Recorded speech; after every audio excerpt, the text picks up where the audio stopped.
His Excellency the President has always told us that the people are supreme, and thank you for that statement.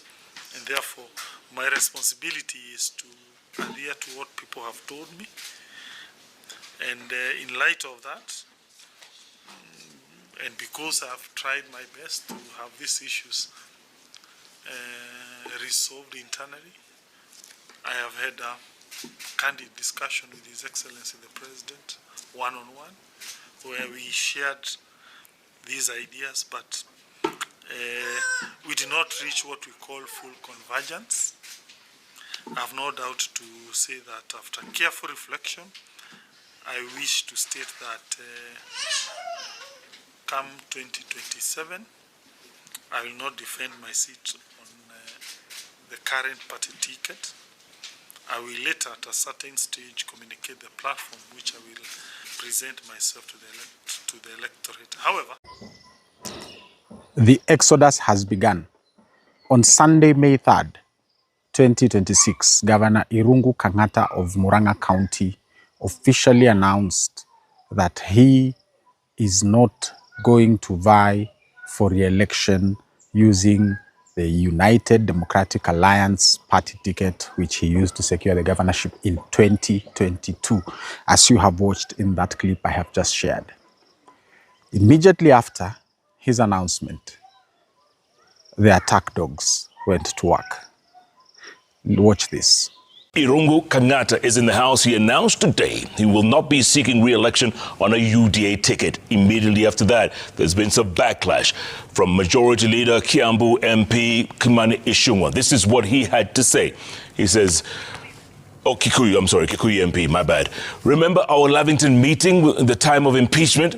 That is what would constitute exerting pressure, the kind of pressure you were exerting to be named deputy president. I gave you my peace of mind on your candidature and the politics of hypocrisy that I read in your quest. I am still of the same view today as I shared with you. Desist from name-dropping my name to please Gachagua to drop your competitors. Pay the ransoms he demands if you desire to be his candidate. And then he goes on to say, my brother, do you really want me to disclose to the people of Murang'a full details of our Lavington meeting, including what you did with Murang'a resources? It is not in your interest. Fight your battles and keep off name-dropping to advance your hypocritical politics of deceit. I have chosen this public response since you chose to use that same route. Let me know if you desire a full disclosure of what I know and what you know I know. Good evening, Governor. That was on X earlier on today. Kimani Ichung'wah. Najua wengi wenu, many of my viewers mnauliza, how important is Irungu Kang'ata's announcement that he's no longer going to use UDA in 2027? How significant it is? And the answer is very simple. You see, what President Ruto has been doing is he has been trying to force, especially governors, to either shut up and not chant one term around the country, or amekuwa akiwalazimisha to forcefully support him and his bid for re-election. A classic example is where I come from, Taita Taveta County. Our governor Wakuja, the joke that goes around kwa mitandao ni kwamba he wears a UDA cap, a UDA t-shirt, underwear ya UDA every single day hata akienda usiku kulala to show support for President Ruto. But we all know it's not because that he believes in the two-term agenda or anything. Ni kwa sababu tu governors wengi wanatishiwa na Ethics and Anti-Corruption Commission na DCI. So in case any one of them says one term, then these organizations, these two institutions are going to go after them for corruption and theft of county taxpayer money. So Irungu Kang'ata's announcement on 3rd of May, on Sunday 3rd of May, is very significant kwa sababu it opens the gate now for the rest of the governors who are afraid of President Ruto going after them through EACC and DCI, can now start speaking freely and openly about 2027. 2027. And for those who do not understand how significant 2027 elections are, the significance of 2027 elections are no longer party-based. So the significance of 2027 elections are no longer personality-based. We no longer have Uhuru Kenyatta. We no longer have Baba Raila Amolo Odinga, because these were the personalities that used to usher in politics in a certain direction in Kenya. And these people are no longer there. Sahi, it is Kenyans, 55 million of us, versus one person, which is President Ruto. And when you look at the people of Murang'a County, I don't even want to talk about the greater central province or whatever it is that Rigathi calls Murima. Sawa, everywhere around this country, sawa, kitu ambacho lazima uelewe wewe unanitazama sasa hivi, unanitazama mimi Mwabili Mwagodi, ni kwamba Kenyans are tired of Ruto. Kenyans have said no to Ruto. Anywhere you go in this country. Sawa. They are tired, wamesema, wamechoka. Sawa. So it becomes very difficult for any politician sasa hivi kusimama on the same platform na President Ruto na kuanza either kumsifu na serikali yake ama kuongelea kuhusu project zake, because hakuna projects. Sawa. Yani kila kitu ambacho President Ruto amekuwa akifanya for the past 3-4 years has just been stealing, looting, okay?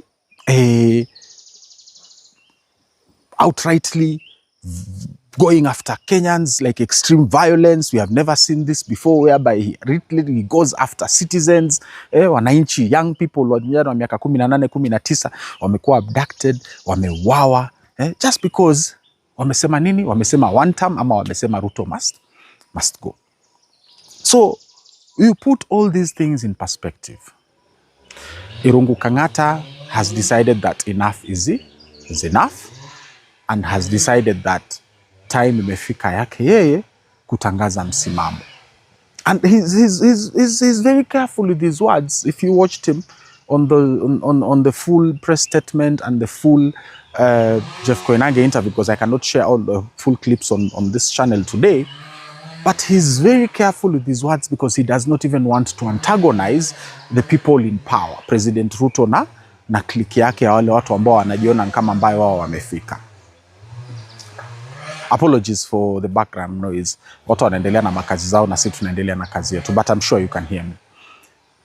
So that being said, this announcement by Irungu Kang'ata is extremely significant because he is one of the first few politicians, wanasiasa wa kwanza kabisa katika mwaka huu wa 2026, especially kwa upande wa governors, apart from James Orengo, kutangaza msimamo wake yeye na watu wake.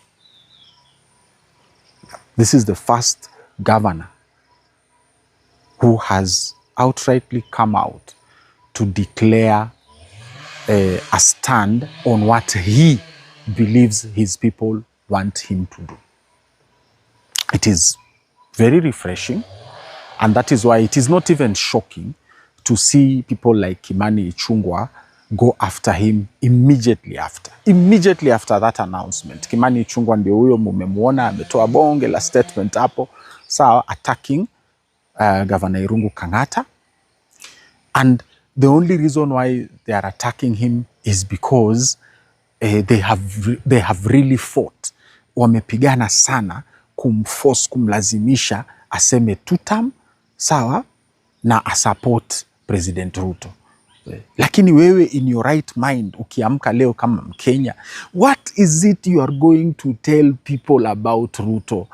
Sawa, apart from he is a thief, apart from ni mwizi wa mali ya umma, apart from ni mwizi wa mashamba, apart from association zake na wauaji. As we speak right now, RSF, yule mzee Hemed, is in Kenya holding meetings na anakalia viti vya serikali vya State House. Wamejaribu kuficha mapicha. There's some pictures that were shared from Sudan. chupa za maji hadi wametoa brand ya Keringet. Sawa, these are President Ruto's friends. Wewe utaenda kumdefend wapi? How are you going to defend him? And that is the dilemma of Irungu Kang'ata. And that is why umeona Kimani Ichung'wah immediately after ameanza kusema ya kwamba wewe mzee tunajua paka vile hadi vile umeiba pesa za county in 2024 after impeachment ya Rigathi Gachagua. Ati alitumia pesa za county alizoiba to fight for the deputy president position which was given to the soprano guy, Mr. Soprano, Professor Kithure Kindiki. Yeah, and that is the state of our politics here. Ruto, it is blackmail, blackmail, blackmail. We are going to expect a lot of attacks on Governor Irungu Kang'ata, and that is fine. That is normal. We are not really shocked.